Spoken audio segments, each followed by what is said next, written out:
In this episode, we are going to be reviewing Wild in the Streets from 1968.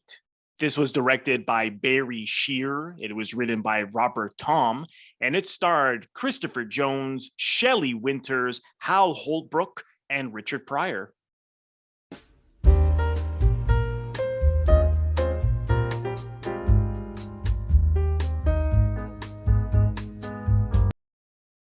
Welcome to Robert Bellissimo at the Movies.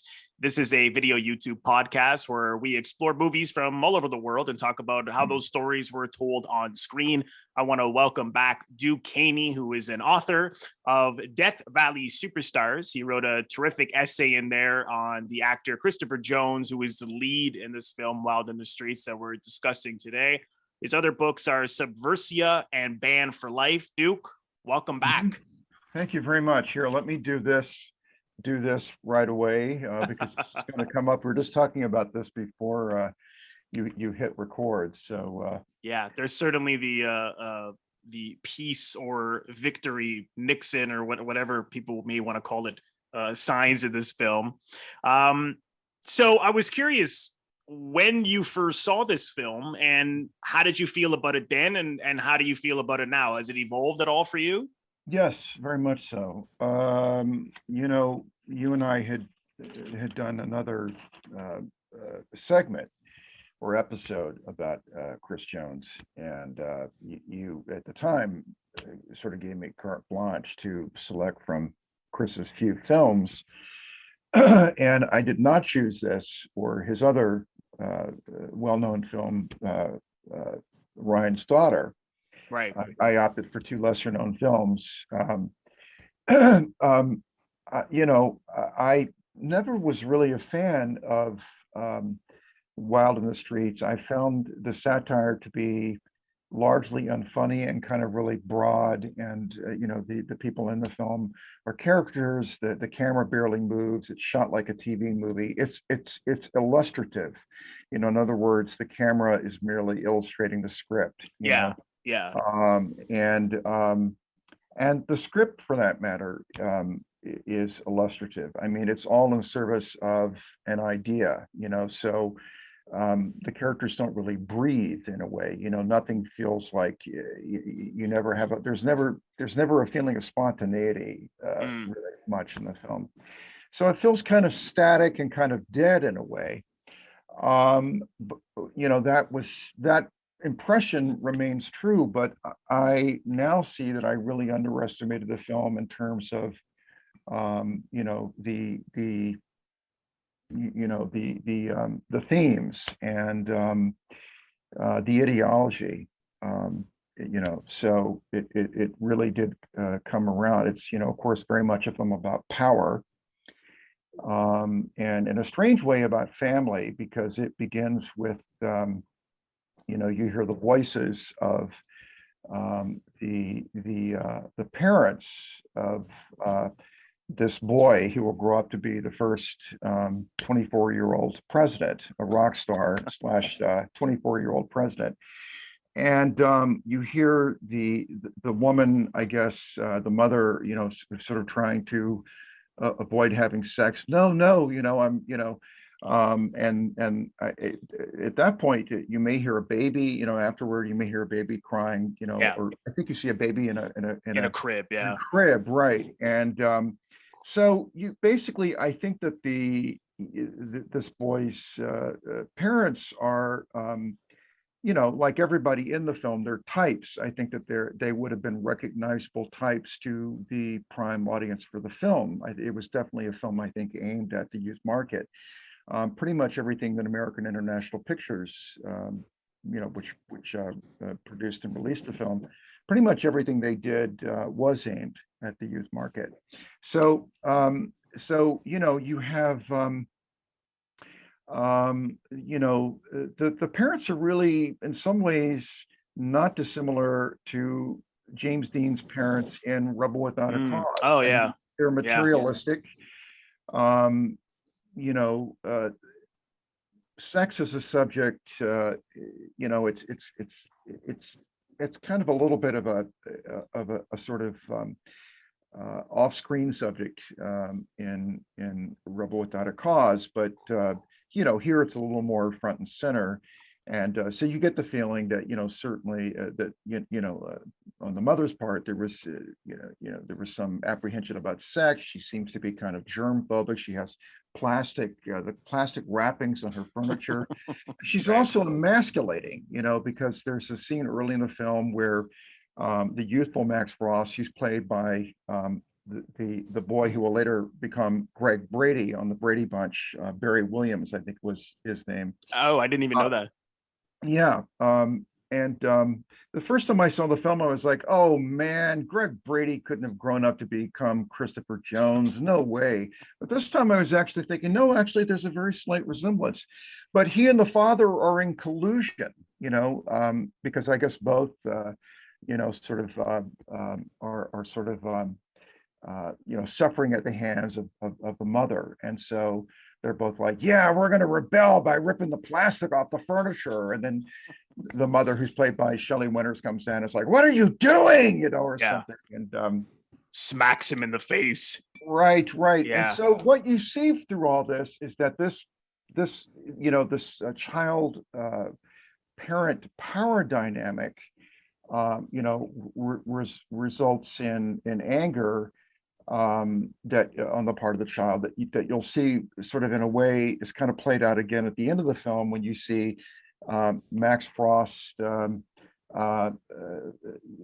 dressed all in black leather, interestingly. So there's a little bit of Jim Morrison there. There's a lot of Jim Morrison in the character, actually, but it's also kind of suggestive of, the SS, and he kind of happens upon these kids, and he starts fucking with these kids, and he's like, what are you going to do about it? I'm bigger than you, and then, the last shot in the film is this enraged child, looking right at the camera and talking about how he's going to get even with the adults, Yeah. And, so you see how anyone over 10, I love that. Anyone over 10, I'm going to get. Whereas before it was everyone over 30.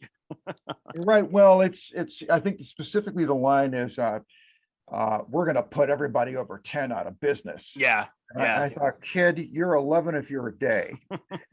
So you are out of business, kid. You're going to put yourself out of business. I thought that ending was so perfect because it just really illustrated the point of the film. I was curious what you really thought it was about. I mean, for me, it's sort of like this generation gap, that the generations can't communicate, and whoever holds power is just going to try to be, fascist and dictator, like, in the satirical nature. I mean, I know some people felt that they were sort of making fun or criticizing the youth culture. I don't know if that's necessarily true. I was curious what you thought. Well, I think the script has to go at everybody, really. I mean, I think that the script is deeply conservative, and I think it deeply is, dismissive of young people, deeply.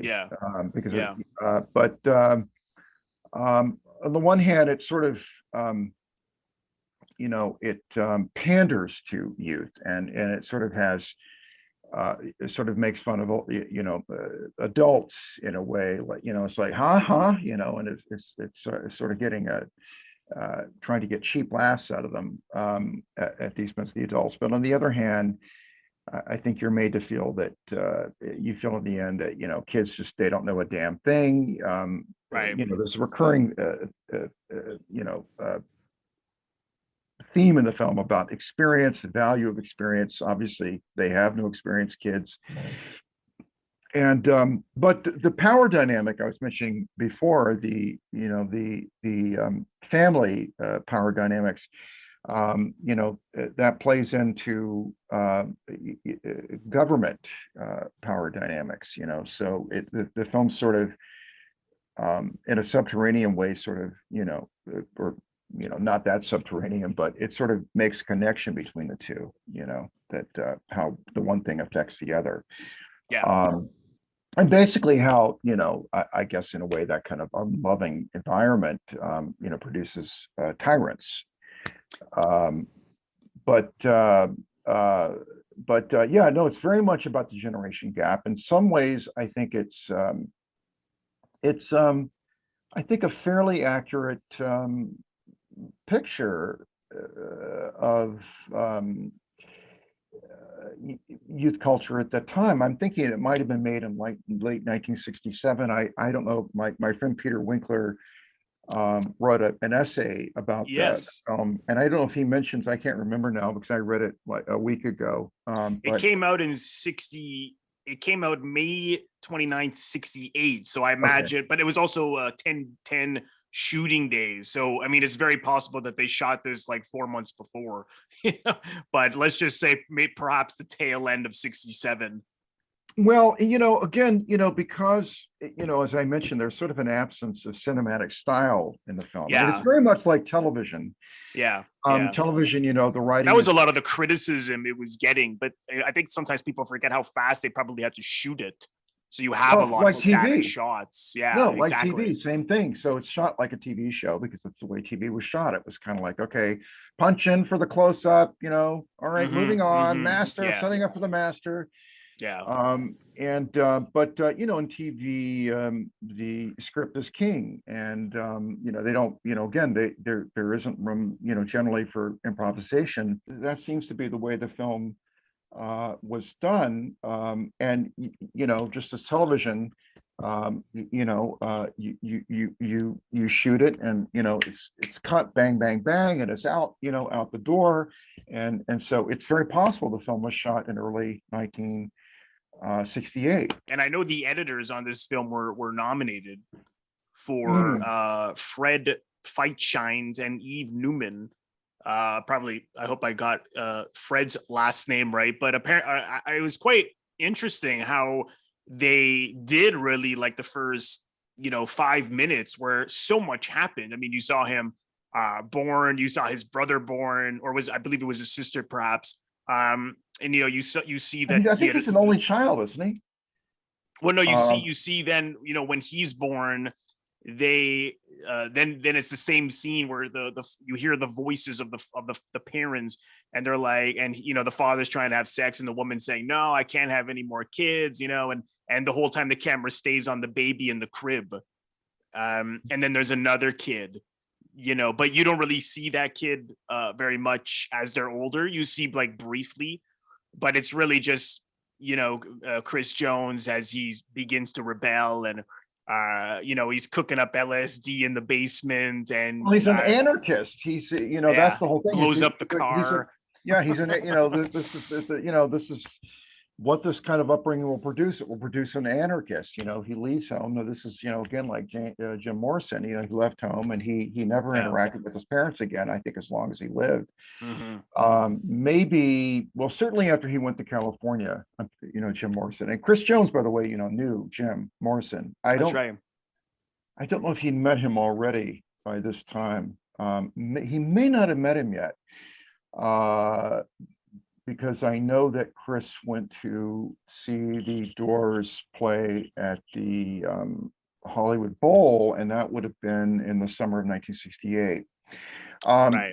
There is, anyway. So yeah, Jim Morrison left home, and he did interact with his younger brother, who found him and hung out with Jim and the band, I think, a little bit. I think maybe the sister too. I think Jim did continue to see her, but I don't think he ever interacted with his parents again. So this guy, Yeah, it's very and, similar. Neglected parents, abusive mother, and sure enough, he's going to run away. And I love when he's cutting up the couch, just tearing it, yeah.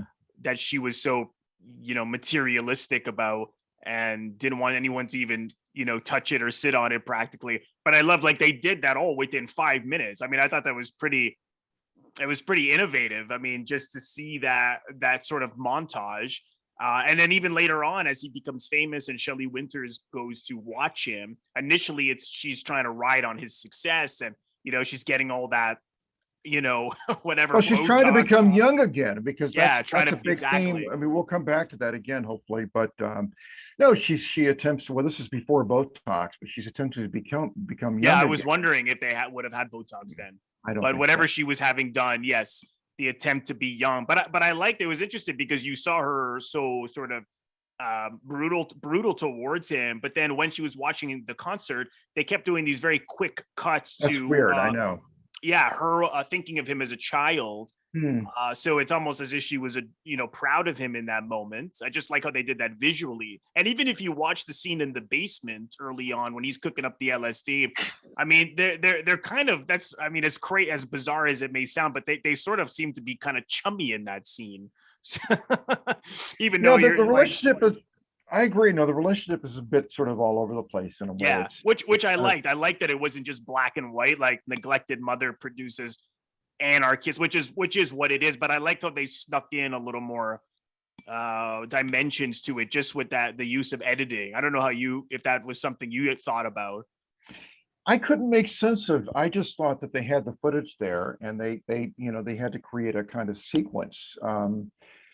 They had, I think Peter mentions in his essay the number of songs that were written for the movie, and I think that they, in some cases they probably wanted to, they wanted the whole song in or something, and they had to sort of create something. It's possible. They had this footage of the baby, and somebody had the idea of let's cut it in. I don't know what it meant. Yeah. But I guess it's up to you really what it means. That's what I took from it. I mean, it's possible that they just had to slap it in there. So they're like, well, maybe this was maybe the audience will think she's not so terrible. I don't know. That's what it was for me. I just thought that was really interesting how they did that. And then even later on, even though, this car accident that she gets into, and this kid is killed. They're all in this car, and yeah, it's just this crazy scene.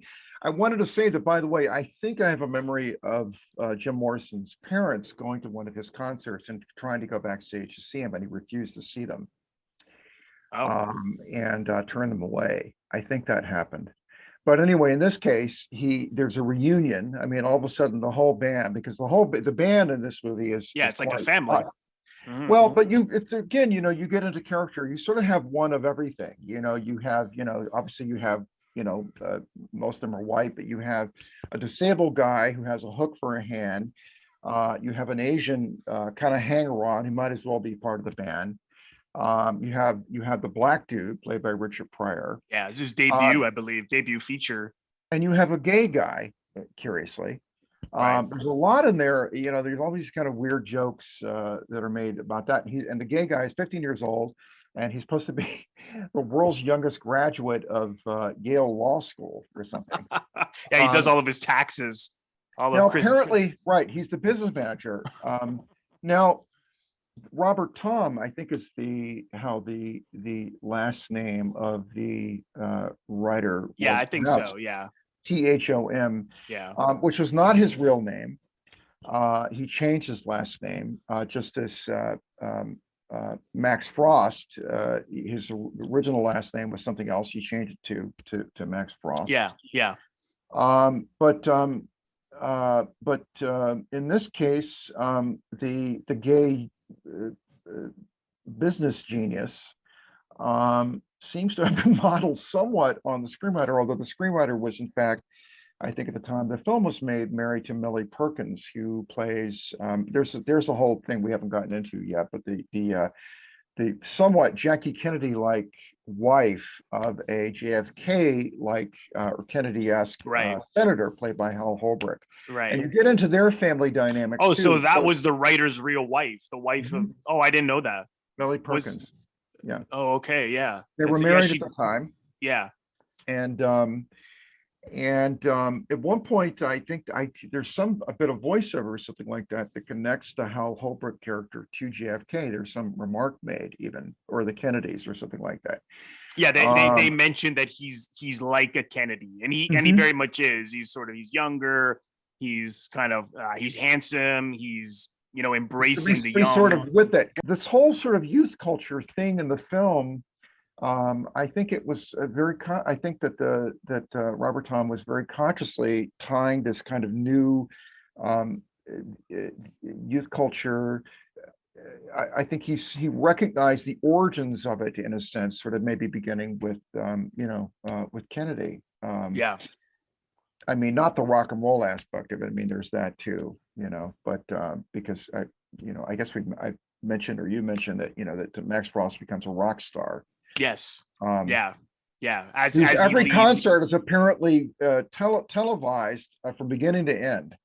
Right. Like it's kind of like Trump's rallies. Yeah, Like, exactly. we now I was cut away totally from thinking that the whole yeah. populist. I mean, he's like every word this guy says, the youth market like follows him and believes him.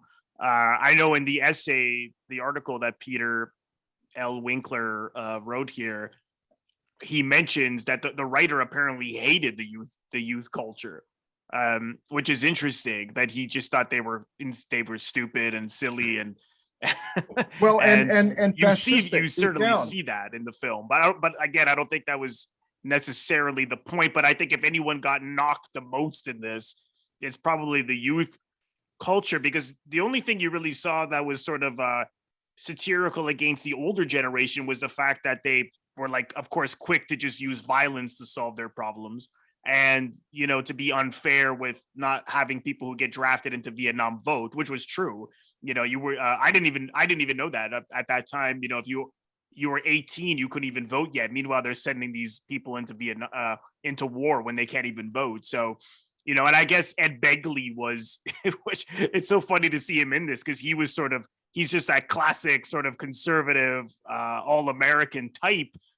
Played a lot of tough guys, as we know, and you see that great scene with Chris Jones. Like, he can't reach him. He just gets mad and storms off. And of course, he's the first guy you see at the end in those camps.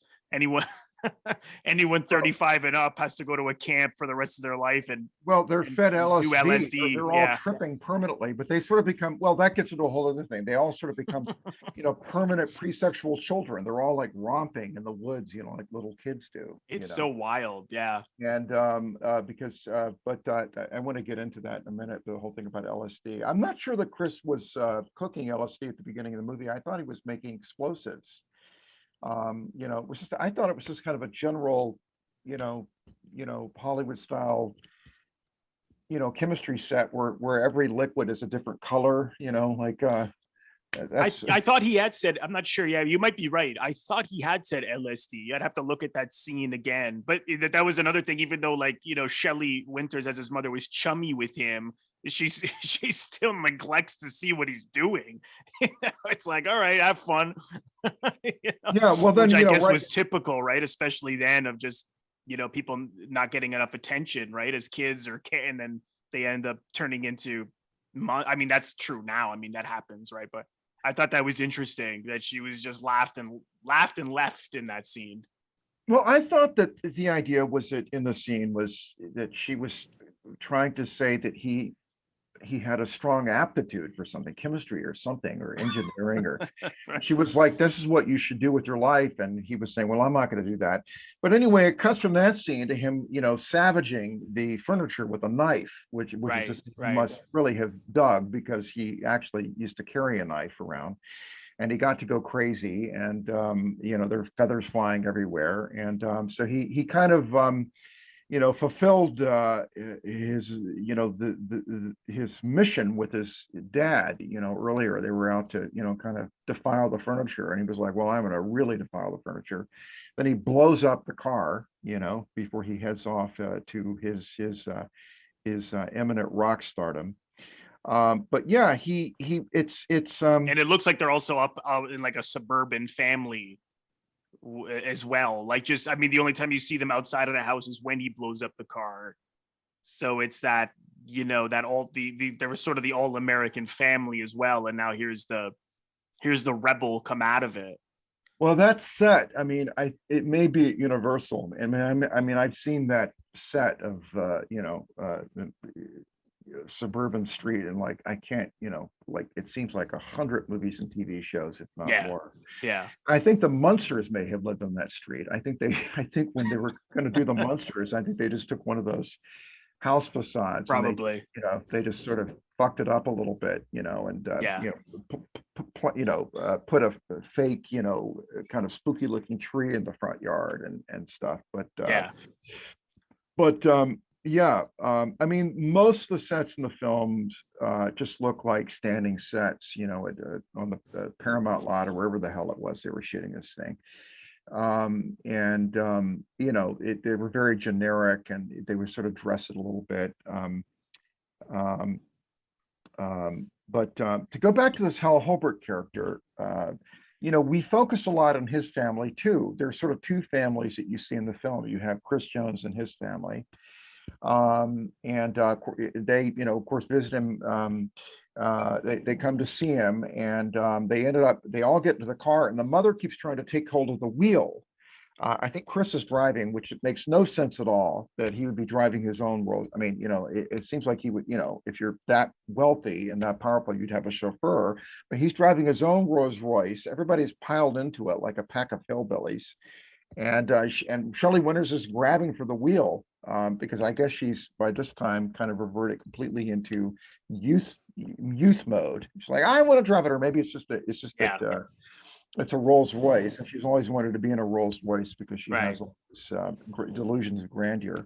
And they end up killing this kid. And then there's this sort of Pieta scene where Chris Jones gets out of the car and he picks up the limp body of this boy. He's supposed to be dead, although you can see the boy breathe a little bit. And the boy's hanging limp in his arms, and Chris Jones is weeping, very James Dean like, oh, look what you've done, Yeah.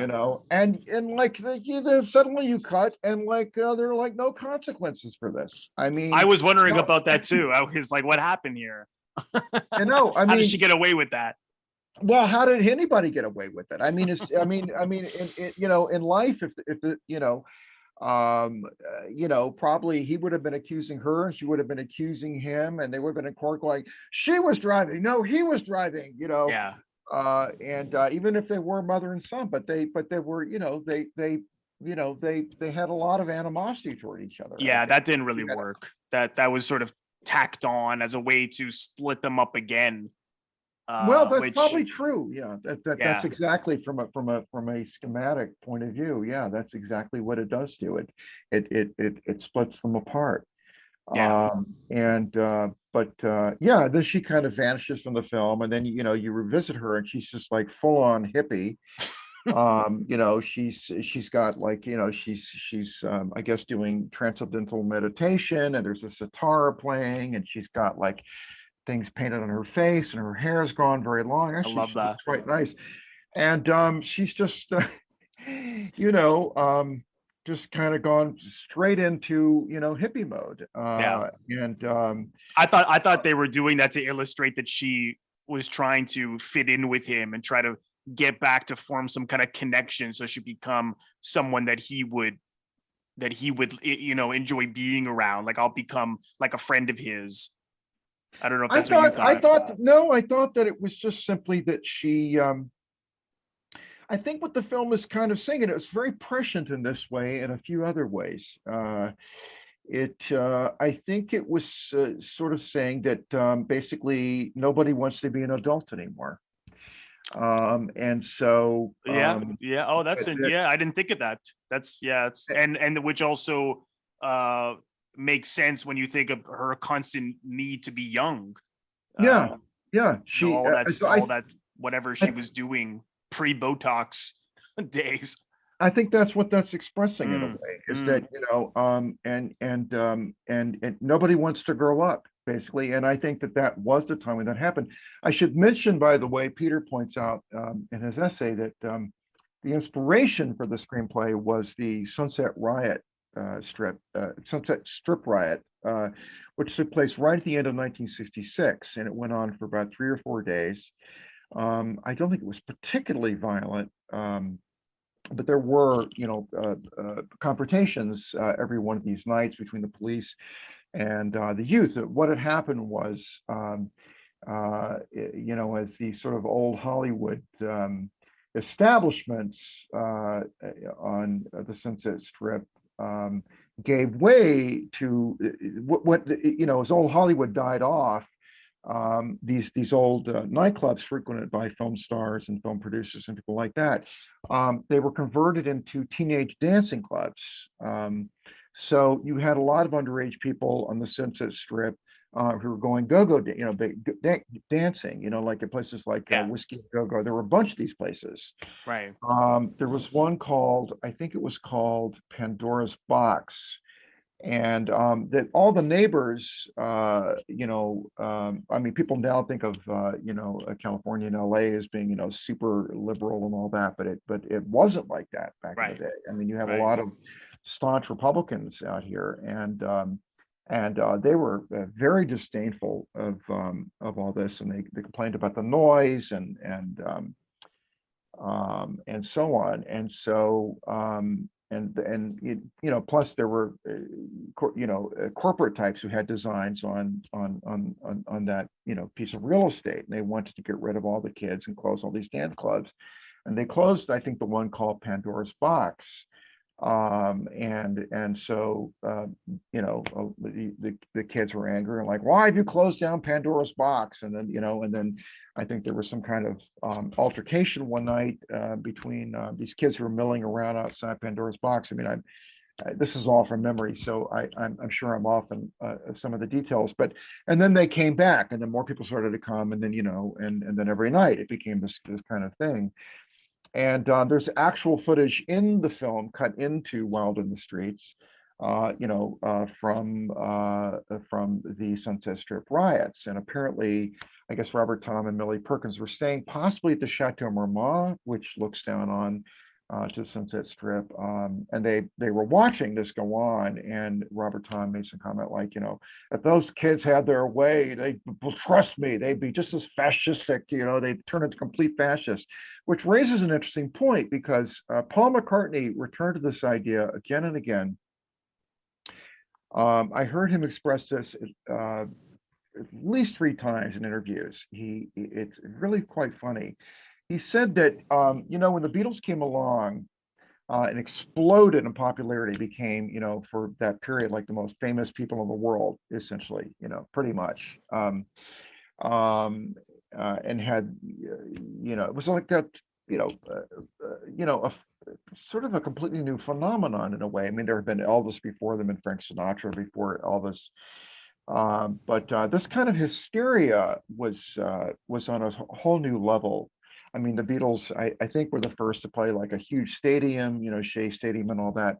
And so Paul McCartney said again, would say several times, like if they had been malevolent people with dark designs on society and had wanted to kind of take over, they had the platform to do that. If they could have, if they had been Hitlerian, they could have gotten up there Right. and said, now kids attack the police, Right. And he said, fortunately, none of us were like that. None of us had an interest in that kind of thing. Right. Although clearly the idea must have interested him. Like, I could get up there on stage and say, let's ransack the city. I mean, because for him to return to this idea, it's quite interesting. So it must have been That's something. also I think that was also why Lennon had said, "Oh, we're more famous than Jesus," and of course that was taken out of context.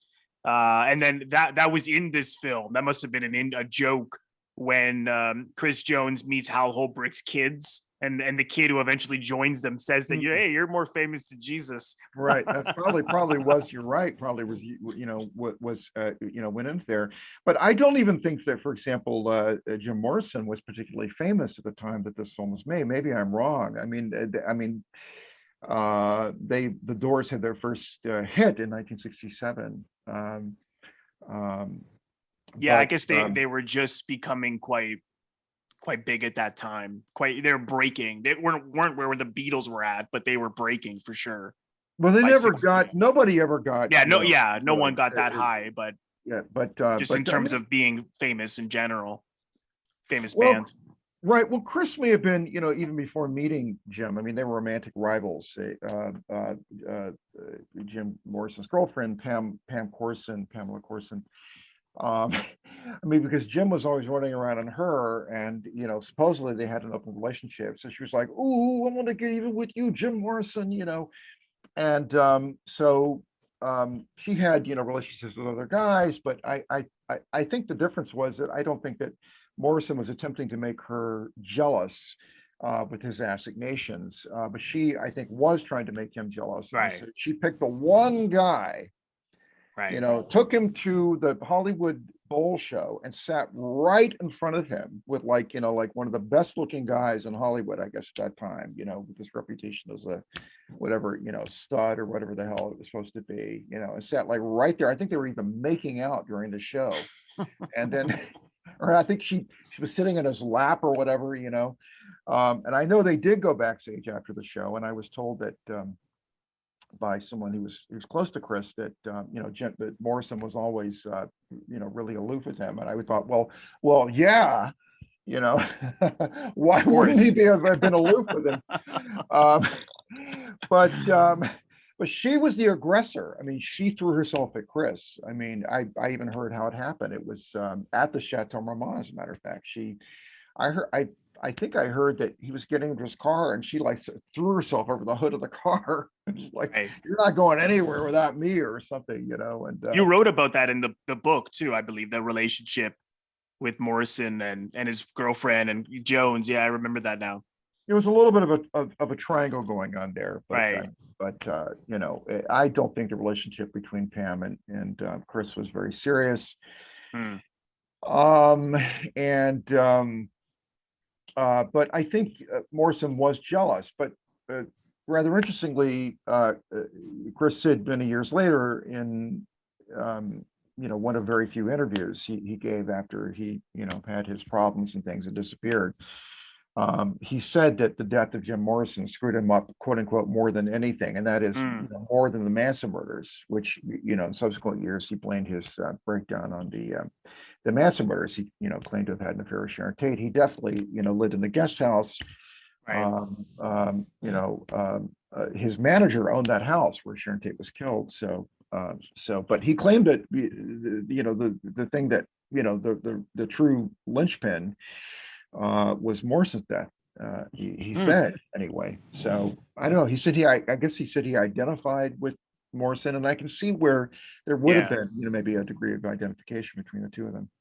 Oh yeah. Yeah. There's that And like, ridiculous ponytail, by the way. I just want to save your point, but that ponytail, man, like whose stupid idea was that? It's clearly a prosthetic thing. It's glued onto the back of his head. Chris's wife, estranged wife, Susan Strasberg, did a youth culture movie with Dean Stockwell and Jack Nicholson in it. And Nicholson, it's a drug movie. It's Psych Out, I think it's called. I think it was also an AIP movie. yes, And yes. Nicholson has that dopey, ponytail also. I think it's ridiculous. It's almost like I a was wondering unicorn about with it. its horn growing Yeah. out of like the wrong part of its head. And I think that was just to give Nicholson longer hair, and I think Chris too. And Chris wore Yeah. his hair longer than most young actors at that time. I guess perhaps they were trying to, make him look a little more like a hippie, longer hair, or I don't know why they wouldn't just go with the wig if that's what they Right. wanted. But No, his hair was already long enough for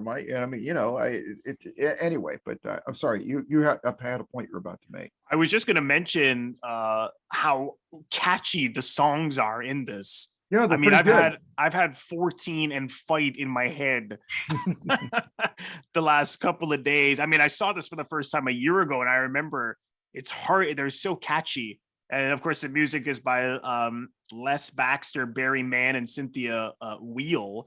And for anyone who hasn't seen this, of course, the dilemma, the 14 and Fight was that Chris Jones was saying that the majority of the country is the youth are under 25, and so we should be able to vote when we're 14, and if we're the majority we should have more say, and that at the time was true, and this was the whole conflict, and how Hobrook basically compromised with him. And what was interesting, he said 15, and then Chris Jones agrees, and then later on you saw that they kept saying 14. No, it was Perhaps 14. No, I think it started off as 14, and then the compromise was 15. It was 14 or Fight, and then it became 15 and Ready or something like that. Yes. But the thing Yeah. is that what happens is that we kind of jumped around there. So what happens is that the Hobrook character is running for office, and I guess he goes to Max Frost, Chris's character, because he is basically seeking an endorsement. Yeah, he's Now, gonna play at interestingly, his rally. They're gonna play a concert at his rally. Yeah.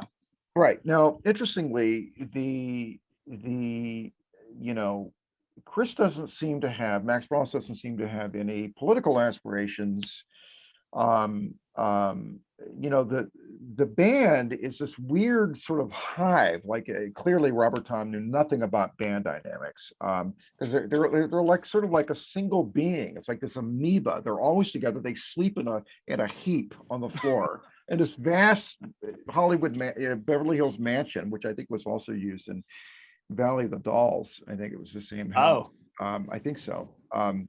yeah. They're They're like all they're like sleep. an They're sleeping on the entourage. Yeah. floor. No, they're all like, like it's. I guess they're supposed to have been orgiastic. I guess, although there was a Yeah. dearth of females in the, around the band. And in fact, there's this one weird bit in there where Diane Varsi, who, with some people, thought she was the female Brando when she first came along, and she, Oh, she barely has. She has like one scene where she kind of says more than a couple of words. Otherwise, she just is stoned the she's on whole time. LSD most of the Yeah, the whole time in the time. It's like, film.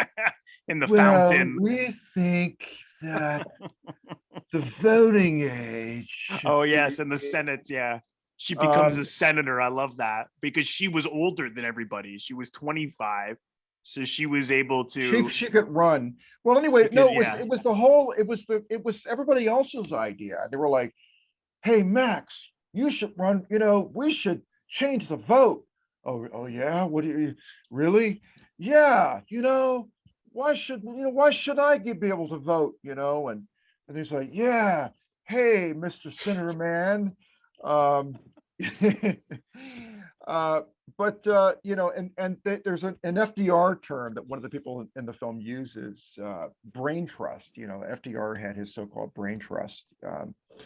And so these people around Max Frost are his, sort of proto hippie or quasi hippie, or um, hip, future hippie, whatever, entourage. Mod was the big word then. They were like his mod entourage. And so they're kind of pushing him along, and so the film from there begins to sort of show his rise to power. And the scene that you mentioned earlier with Ed Begley, it's almost like the Conference of Yalta. There are people outside that you have actual news vans. I recognize KCOP. I mean, they actually got KCOP to, like, lend them their van. There's a Yeah. shot. There's a guy like, inside there's a very momentous meeting taking place. What is happening?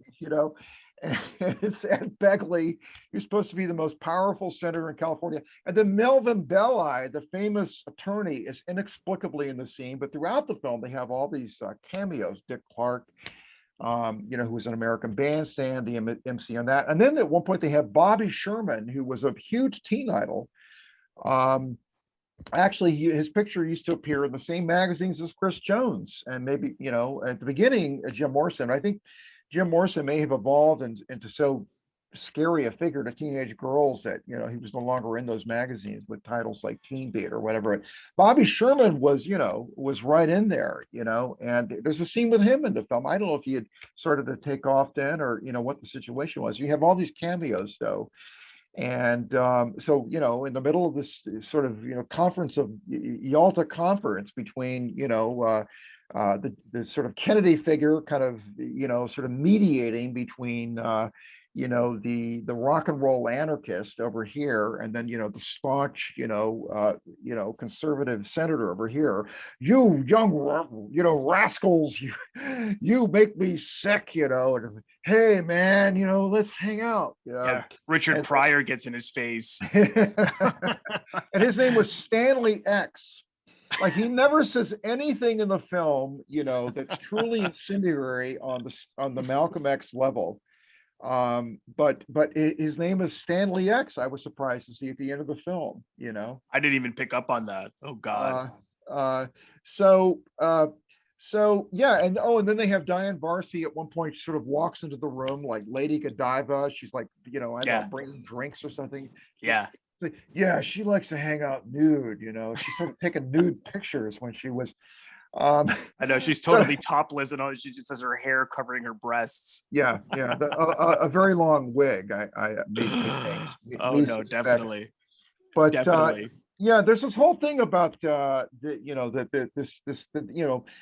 was thinking the only ideology that these kids have is basically the ideology is, young people are good, and old people are bad, and basically, I guess it's just completely hedonistic.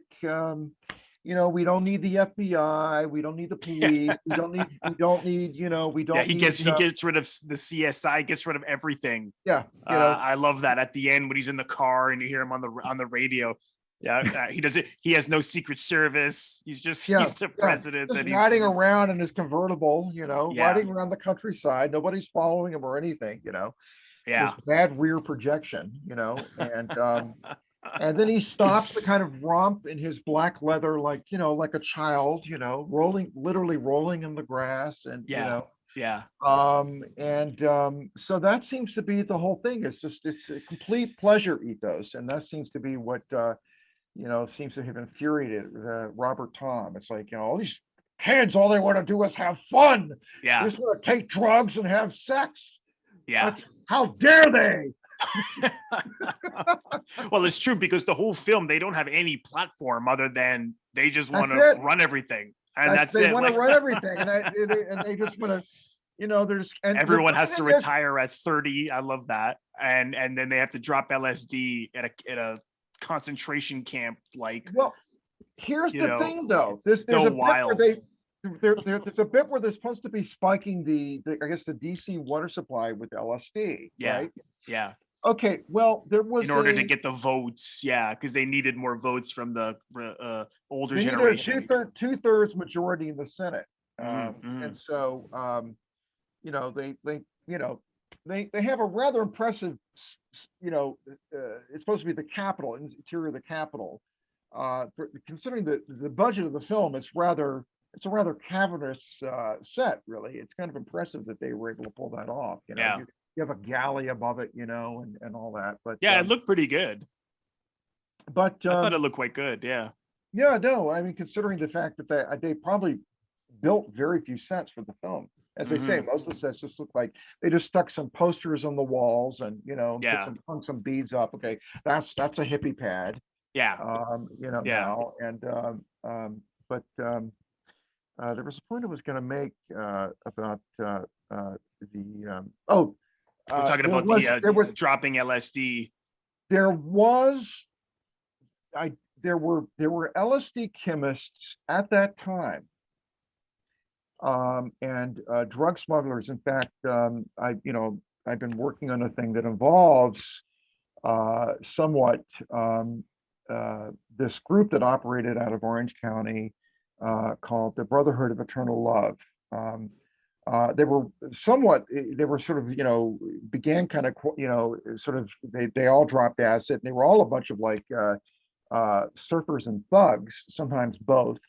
They went around getting into fights and robbing people. Literally, they stole their first dose of LSD. I think they held up like a Hollywood producer. They drove from Orange County and were like, "Give us your LSD," and they this is in 1960. They were teenagers and they dropped acid. And they all had these religious experiences, and so they started, they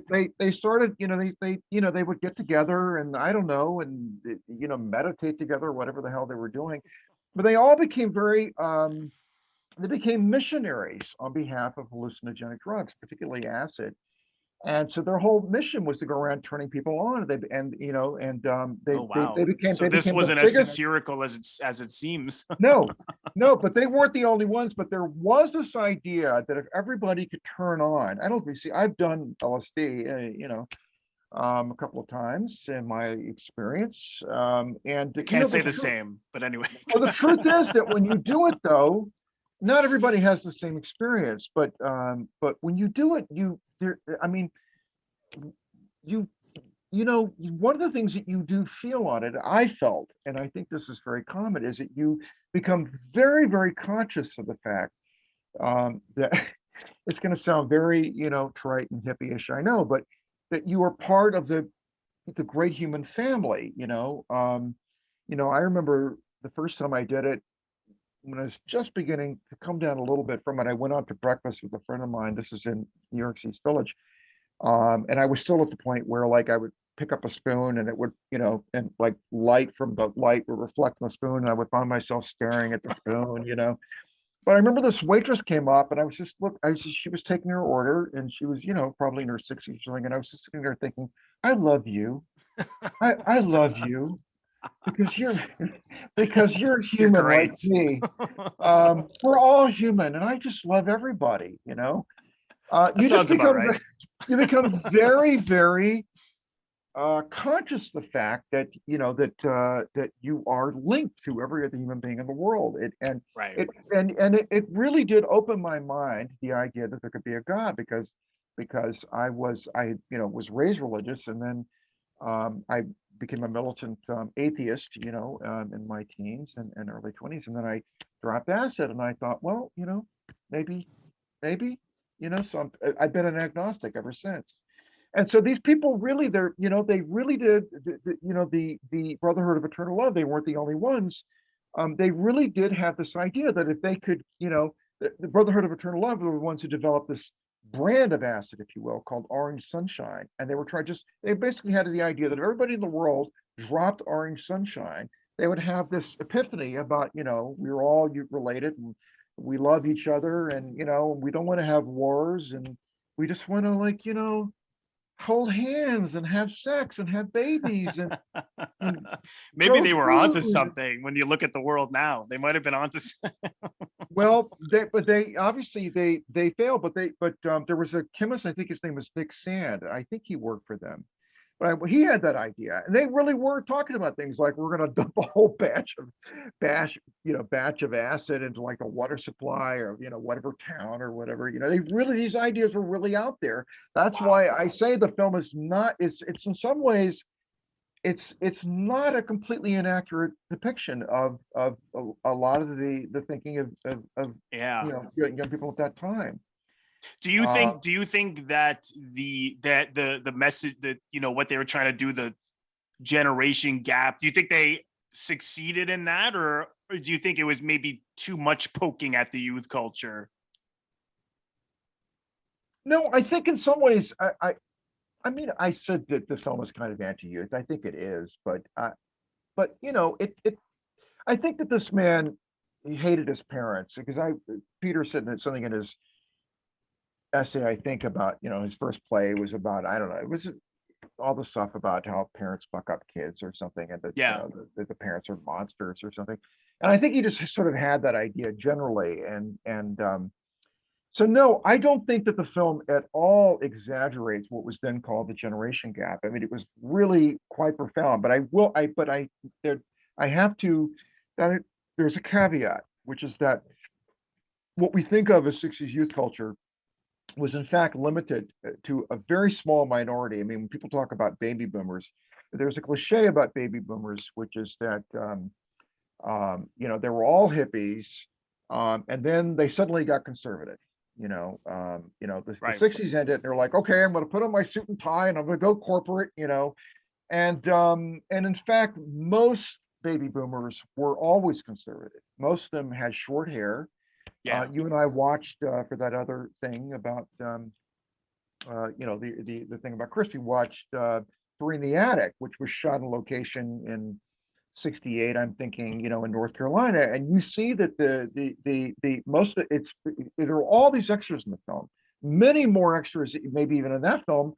Well, maybe not, because there's a lot, they use a lot of Yeah, there's a lot of those riots, right? There's a lot of group shots, and it looked like, but that yeah. was a specific crowd. That was the Sunset Strip go-go scene, which was a little Right.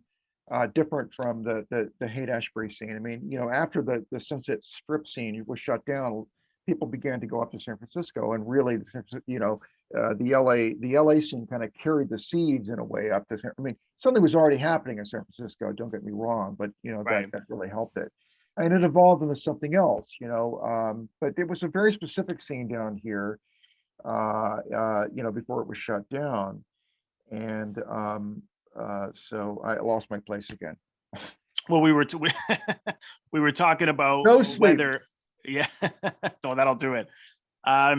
We were talking about whether the generation gap message of the piece worked well enough, or whether whether it was No, maybe it poking a was little too much at the youth culture. no. I think, I mean, I don't know.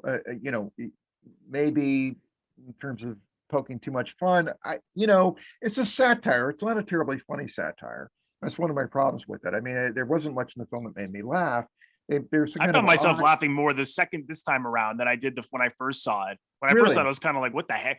But I don't know. I found it was working for me. I just I Yeah, was me dying. too. I'm much more so. I mean, even though Yeah, the direction is very pedestrian. for Um, sure. I think the but first time around, you're kind of like because if you're not used to satire, it's sort of like, what is this? What are they trying to do? But then you kind of see what they're saying. But I think if you're preparing to see, okay, this is satirical, don't take it so realistically or seriously, even though it has a serious message. Then you sort of enjoy it more. Like I found myself laughing quite a bit. Just the interactions in general and just the things that they were doing were so crazy. I mean, there is something funny about youth culture suddenly becoming fascist and making everyone retire at 30. I mean, I found myself really amused by that. well, this is the most important thing that I wanted to say. I mean, this is the key point for me. The big takeaway for me from the film was that at this time was that a lot has happened since I saw the film the first time, and there are a number of ways in which the film is actually uh, pretty eerily prescient. For one thing, it anticipates the Kent State killings. Okay, and January 6th, you have a scene where the Yes, kids are yes. actually rushing the Capitol, trying to break into the Capitol, and the police open fire on them, right? Yeah. I actually saw this right before that happened last year. And I remember thinking, is this a dream? Like I just saw this movie yesterday. Yeah, and so but here's the funny thing. And the film, you know, Max Frost runs as a Republican.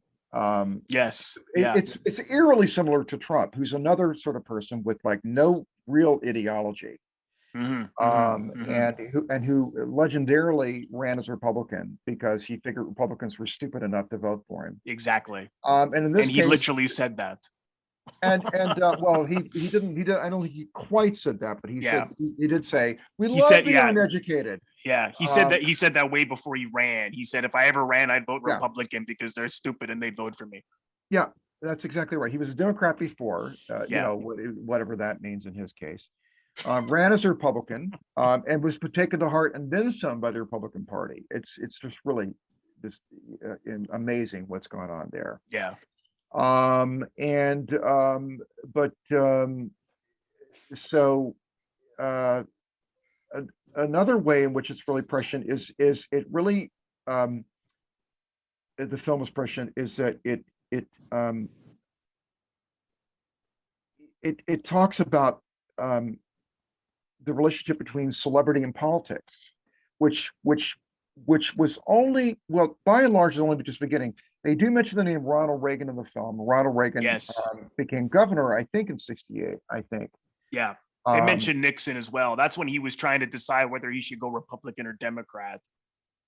no, Nixon was always a Republican. I'm pretty No, sure. yeah, no, I sorry, I mean the character Max, who's like, well, which Oh, way should right. I go? Should I go Republican? Or they were trying to figure it out.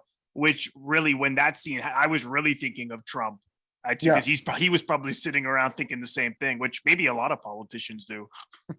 but there's an How can essay. I win? There's a remark in one of Camille Paglia's books. Well, it's actually her big, her tone sexual persona, and she goes into this thing in there about whether charisma really belongs in politics. I mean, great. She, she talks about happening upon this portrait of this very magnetic looking man. I think it was Lord Buckingham or something like that. She came upon the portrait in maybe the Prizzi Museum or something, and she was like, "Who is this?" She had no idea who it was at the time, and then she found out that I think he was a favorite, possibly of James the First, who was, I think, widely thought to have been, gay.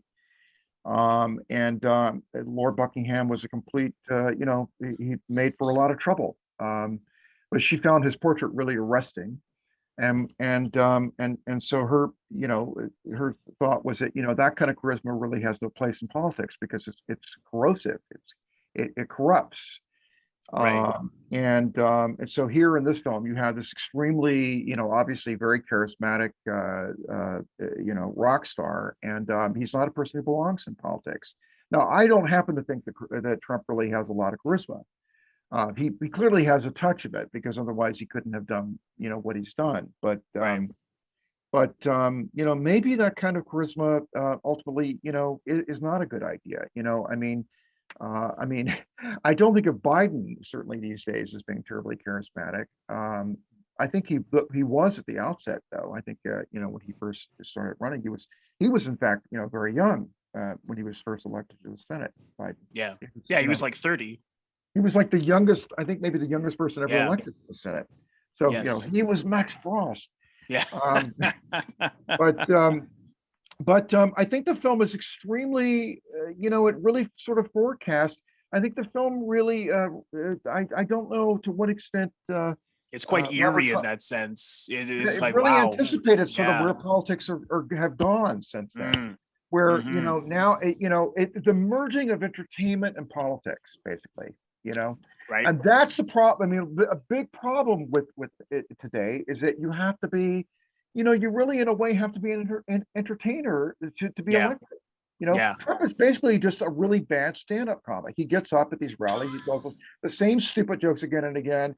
Lock her up. He does Oh he my gets up God. and I does know. this number, and these people Yeah. go right along with it. Yeah. And Well, you he see that in talks this about Mitch film, McConnell. right? Yeah, he talks about Everything Mitch that McConnell. Max says, they go with because they're entertained by him. They love him. He's a rock star, and it's exactly it. It's the relationship between politics and entertainment. So it's sort of scary. Like, and I don't think he meant this as any kind of premonition.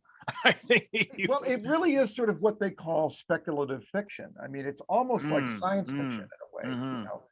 but there's no science in it. But in a funny way, it's not even the music, it's television, which is right on because it's him being on television. I mentioned Ukraine earlier, and I mean, even there, as much as I admire Zelensky, who could be dead by the time this goes on the internet because it's a really dire situation over there. But I Yeah. mean, he himself was an entertainer. He played the Ukrainian Yes. president on television before he was Yeah. elected. He was elected I just read that president. yesterday. I didn't know that. I Yeah, was like, it oh, was a very okay. popular TV show over there, Right. Right. and that's kind of what helped him get elected. Just as I'm convinced that Trump saying you're fired on the Apprentice, to stupid people. I hope we're not offending any of the Trump supporters out there. I'm sorry, you're probably going to end up cutting all this out. But I got to say, I don't Robert, care. a little controversy is a good thing. And I'm drinking No, from for a sure. Playboy mug, so that's controversial too. These are Oh just man. my opinions. I know Robert, Yes. in the Canadian way, is trying to remain neutral. Well, I don't consider myself, I really, I've dallied a little bit with conservatism. I was, grew up in an extremely conservative family, and then then when I was like 18, I was reading Marx and that kind of thing. So I've been all over the map, and but my politics is in the guts. And I mean, I would be very quick to denounce, a leftist that I thought was completely full of it. I do all the time, Right. Yeah. It just so happens this is, one of many, many, many, many, many right wingers that I just happen to despise. But I think the film is, I give the film very high marks for that. Yeah. I Me give it too. very high marks for being, because it really, to look at it now, it's quite stunning, to see the ways in which he really anticipated sort of where, even if it was unconscious, where everything was going. For sure. It really popped out to me more, like I said, much more so seeing it a second time. Because again, I think the first time I was just trying to digest it.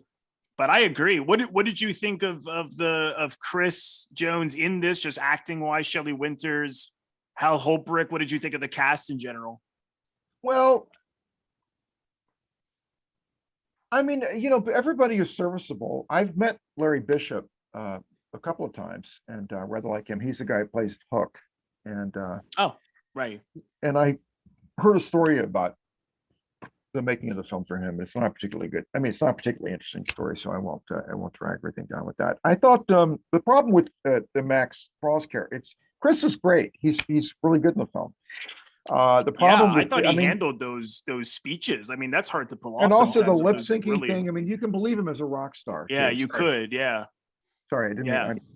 No, I was just saying he just, he has these big speeches, which that's quite challenging. And I thought he really, as you said, was convincing as a, hippie rock star and someone whose people were just hanging on his words. I actually thought he was quite good in it.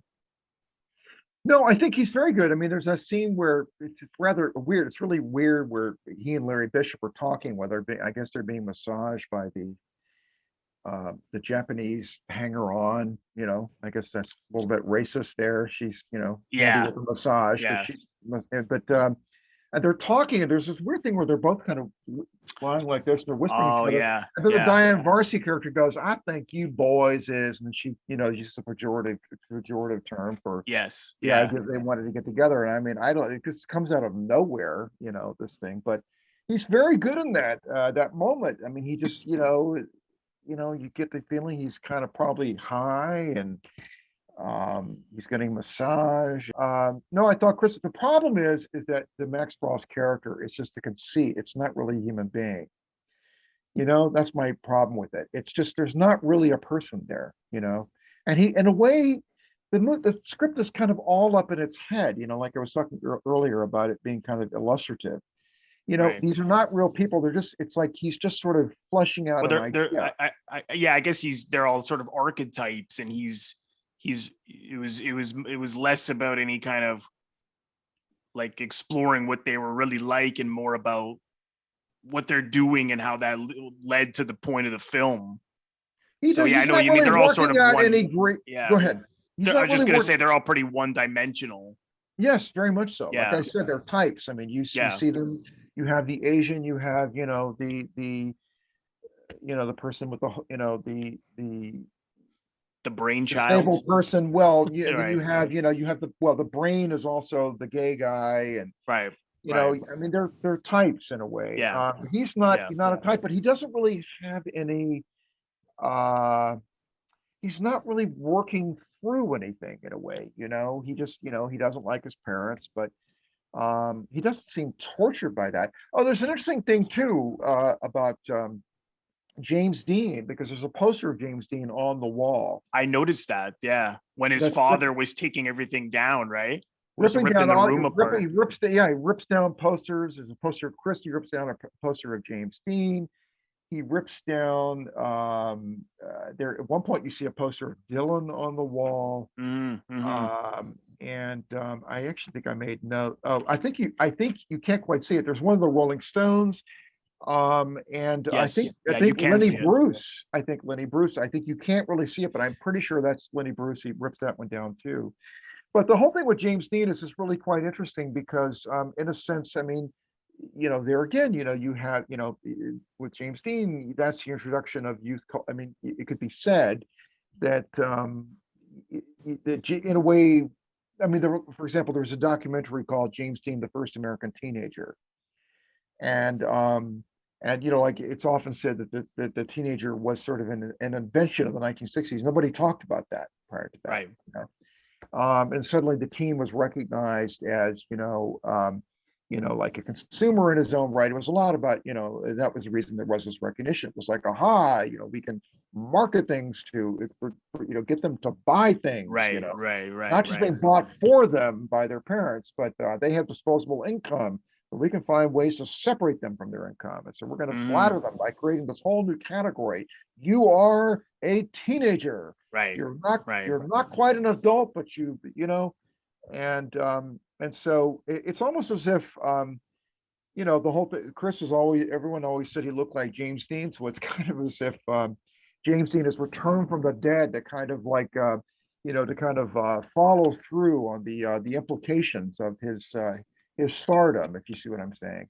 Those are that was isn't that a conspiracy theory that he actually is James Dean? I've had some people comment on.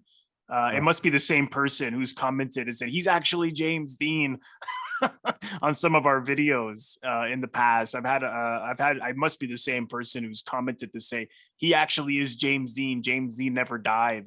And when I was watching this film, I started to wonder because they are quite, I know that's not the case, but it does, I mean, the resemblance is very strong. I just don't see it as much as other people do. I do see it. I mean, particularly at the beginning when he's wearing that wool cap. That was maybe where I saw it more than anything. But his face has a different shape, and he has a darker complexion, and his eyes are different. He kind of has like snake eyes somehow. They're dark and they're, I don't know. There's just something about the shape of the eye, the shape of the eyebrow. I'll have to do a side by side, but yeah, I mean, They're about the same height and right. build, similar build in a way, and similar coloring, but Chris was darker, and I think than James Dean. But I don't know. I know that that there were a lot of people who knew Dean, who did tell Chris, God, you really remind me of Jimmy, and actually he cultivated those people. I mean, he went around, I think he went around like meeting nearly everybody who ever knew James Dean really well, and it sort of became buddies with a number of them, and he almost seemed to collect them, in a way. I mean, he was really quite interested in the whole Dean thing, and there may have been a degree of imitation of the Dean acting style in Chris's acting style, but I just see them very differently. The only character that I guess was more like you felt like were a little more of a fleshed out human being was the Hobrook, the Kennedy type.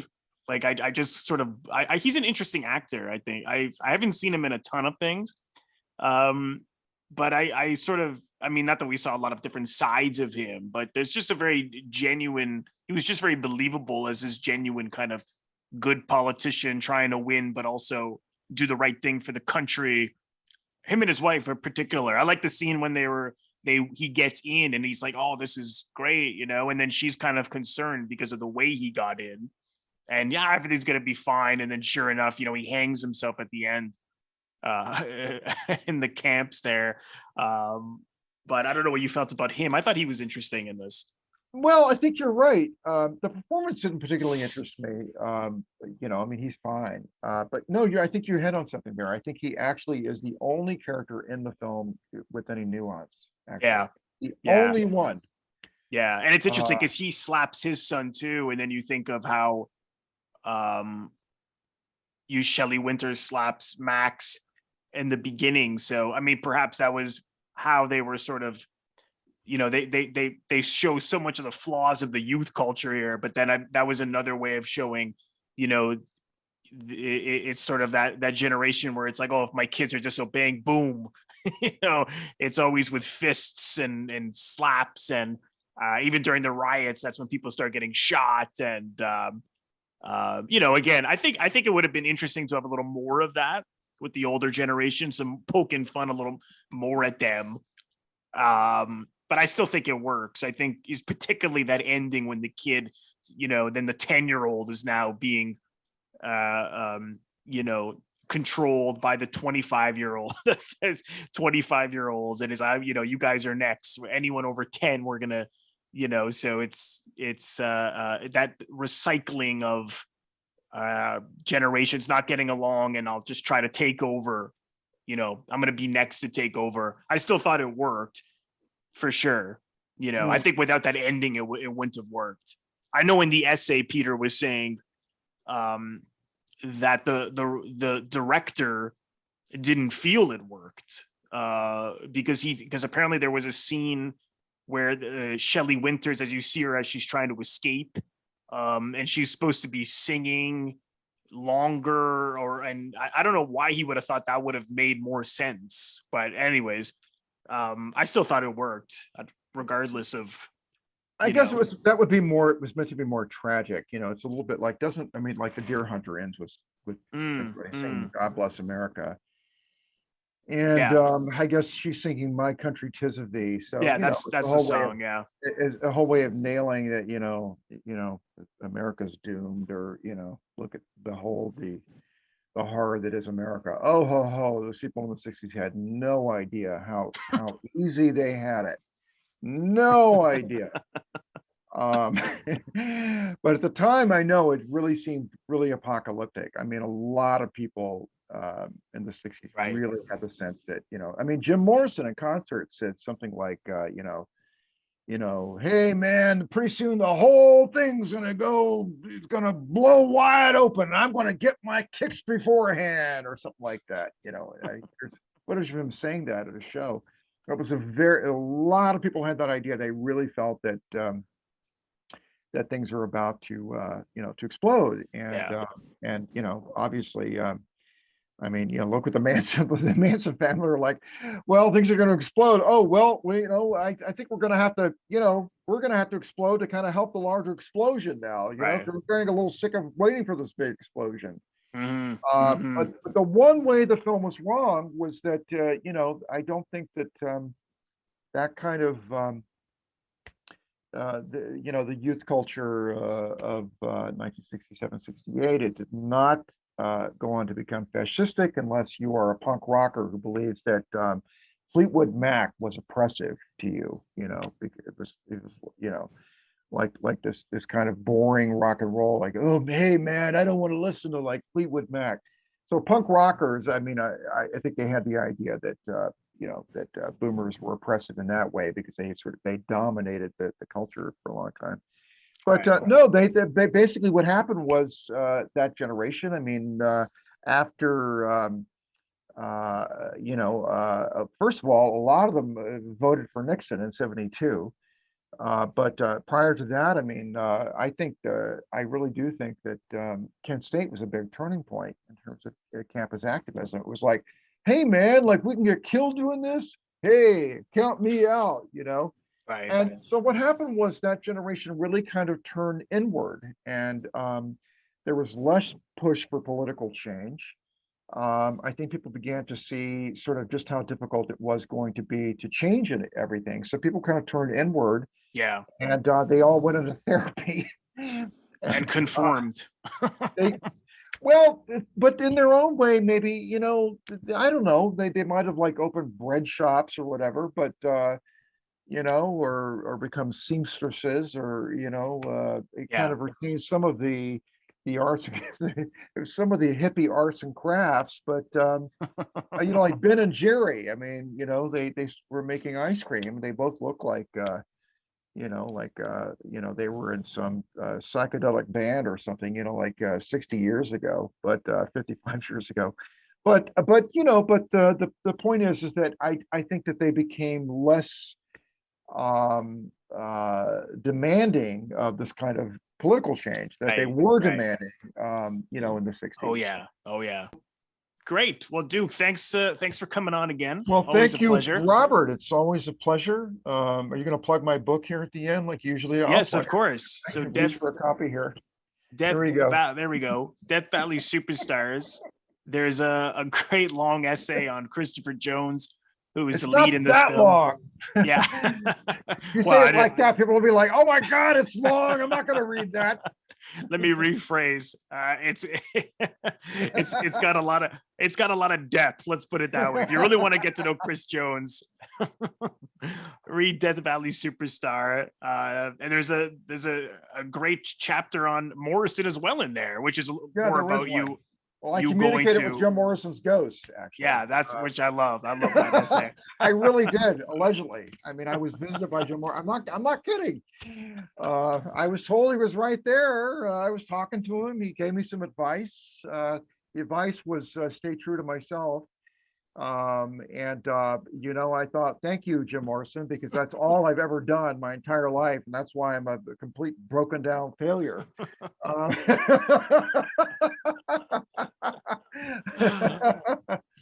God, I love it. All right. Well, and of of course, I know on Twitter you're at Subversia. I'm on Twitter a lot right now, Yeah. just because I'm so wrapped up in all these events that are happening in Eastern Right. Europe. I used to live over there, so it's very, I feel I'm very engrossed by it. So yeah. So right now, if you Okay. catch me right now, I'm on there a lot. Great. Thank you so much, everyone, for watching. I want to thank all of my members on Patreon. If you like my work here on YouTube or on the audio version of my podcast, please consider supporting me over on Patreon. The link is patreon.com/Robert Bellissimo at the movies. Patreon is comprised of bonus content that I create month in and month out, and it is based on polls that I send out at the beginning of every single month, which you have access to vote on, which therefore means that you will be very much a part of the decision making as to what I record on Patreon month in and month out. So head over to the link for full details. If you are currently listening to this on the audio version of the podcast and you've run out of episodes to listen to, head over to the YouTube channel where every single episode that I've ever recorded can be found. youtube.com/Robert Bellissimo at the movies. And lastly, if this is your first time here, please consider subscribing to my channel by pressing the Robert Bellissimo at the movies logo. You will see it floating above my head right here in the corner to your top left in just a second. Just click on that and then click the bell in order to get a notification every time I release one of my new videos or episodes or when I go live. Thank you so much, everyone. I will see you in the next episode.